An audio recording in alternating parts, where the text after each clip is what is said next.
jeg skal starte lidt baggrunden for, hvorfor hotellet er grønt, til de af jer, der ikke kender os, så købte vi jo hotellet 2020, lige under corona. Det var jo meget udfordrende, men også rigtig spændende. Vi stod over for det her hotel, og synes måske, det her det kunne være hammer spændende. Og med lidt den tankegang, at det kunne være sjovt, hvis vi kunne bringe vores fødevarer delvis til Brande, men også, at vi kunne være med til at skabe liv i Brande. Omkring hele det her grønne, økologiske miljø, så kunne det være sindssygt spændende. Gavlen var simpelthen så slidt, at vi kunne ikke gøre noget for at redde den. Og jeg stod sådan lidt, det er godt nok godt ærgerligt, og hvordan kan vi få skabe noget nyt liv her omkring. I den forbindelse blev vi så kontaktet og så hørte om det her projekt, om vi kunne være interesseret i det. Så sagde jeg, jamen det er vi.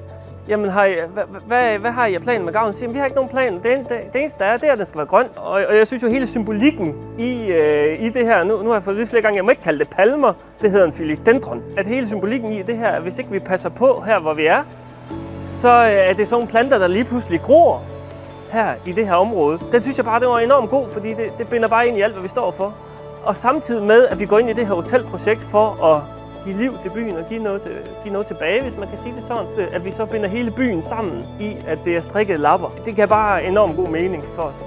Så det var sådan, baggrunden for, hvorfor det er det her, vi står med i dag. Og vi må så bare sige, at hele den her tiltrækningskraft, det har haft, det har bare været helt enormt. Altså, vi kan jo se, der kommer nogen alle dage i ugen og står, ligesom vi gør nu, og kigger på det her værk.